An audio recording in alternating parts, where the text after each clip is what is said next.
Hello everyone, আসসালামু আলাইকুম। Me and my সন চ্যানেলের পক্ষ থেকে আমার সকল ভিউয়ার্সদেরকে জানাই আন্তরিক শুভেচ্ছা। কেমন আছো তোমরা? আই হোপ সকলেই ভালো আছো। আল্লাহর রহমতে তোমাদের দোয়া ও ভালোবাসায় আমিও ভালো আছি, আলহামদুলিল্লাহ। আজকের ভিডিওতে আমি তোমাদের সাথে শেয়ার করেছি আমি রুমের জন্য নতুন একটা ফার্নিচার নিয়ে আসছিলাম। আর সে ফার্নিচারটা আমার রুমের খাট। তো এই দেখো আমি খাটটা নিয়ে আসছি। এই খাটটাই আমি আজকে তোমাদের সাথে শেয়ার করেছি। অবশ্যই তোমরা কমেন্টে বলবে যে আমার নিয়ে আসা খাটটা তোমাদের কাছে ভালো লাগে কি না। তবে খাটটা কিন্তু ভীষণ বড়। দেখো এটা আমার ড্রেসিং টেবিল। খাটটা দেখাতে গিয়ে আমি তোমাদের সাথে আমার পুরো রুমটাই শেয়ার করতেছি।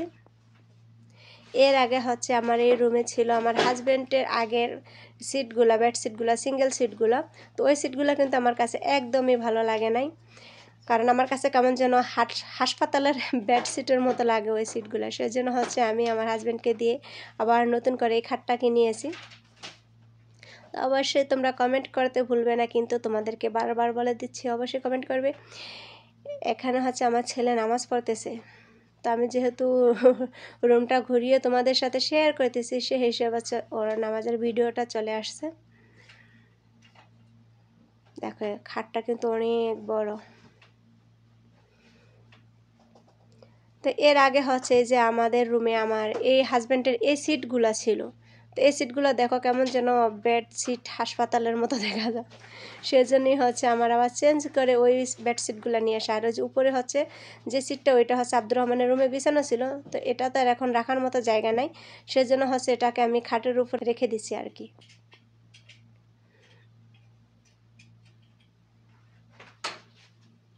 যাই হোক, এই যে এটা আব্দুর রহমানের পুরো রুমটা। তো পুরো রুম হলো আব্দুর রহমান তো আর এই রুমে ঘুমায় না, আব্দুর রহমান আমাদের সাথেই ঘুমায়। তো ওই যে ফাঁক দিয়ে জায়গা ছিল সেখানে আব্দুর রহমানের সাইকেলটা আমি সেট করে রেখেছি, কারণ এটা রাখার মতো কোনো জায়গা ছিল না। এমনিতে ঘরের ভিতর ফার্নিচার বেশি হলে কিন্তু আমার কাছে খুব বিরক্ত লাগে। আমার ফার্নিচার বেশি ভালো লাগে না, ঘর চিপা চাপা লাগে কেমন যেন। আব্দুর রহমানের আব্বুকে বলছি যদি পাটের শাক পাও তাহলে পাটের শাক নিয়ে এসো। অনেকদিন পাটের শাক খাই না। আর এই জন্য দেখো এতগুলো পাটের শাক নিয়েছে। দেখো এই এক বস্তা, এক বস্তা, এক বস্তা।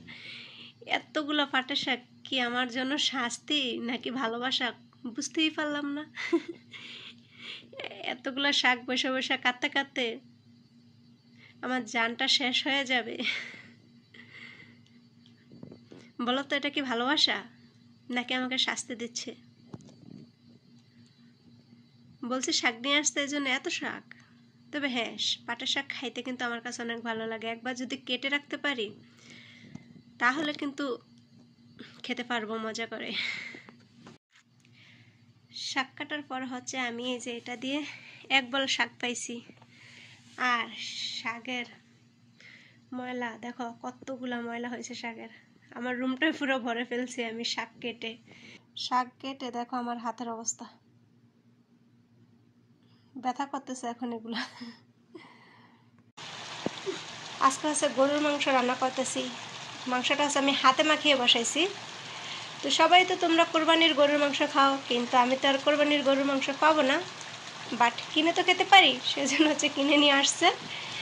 এই তো মাংসটা আমি এখানে কচু দিয়ে রান্না করব। আব্দুর রহমান আব্বু কচু নিয়ে আসছিল, তখন আমি এগুলোকে সিদ্ধ করে ফ্রিজে রেখে দিয়েছিলাম। তো ফ্রিজ থেকে নামিয়ে এনেছি। আজকে কচু দিয়ে গরুর মাংস রান্না করবো। আর এখানে এই যে বলছিলাম কতগুলো শাক নিয়ে আসছে।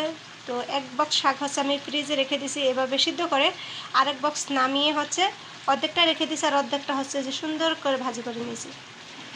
আর পাট শাক ভাজিতে আমার পেঁয়াজ রসুন বেশি করে দিতে হয়, তাহলে খেতে মজা লাগে। আমি কিন্তু পাট শাক ভাজিতে অনেক পেঁয়াজ রসুন ইউজ করি। দেখো শুধু যে কোনো শাক ভাজিতেই কাঁচা পেঁয়াজ কাঁচা রসুনটা ইউজ করলে খেতে অনেক ভালো লাগে।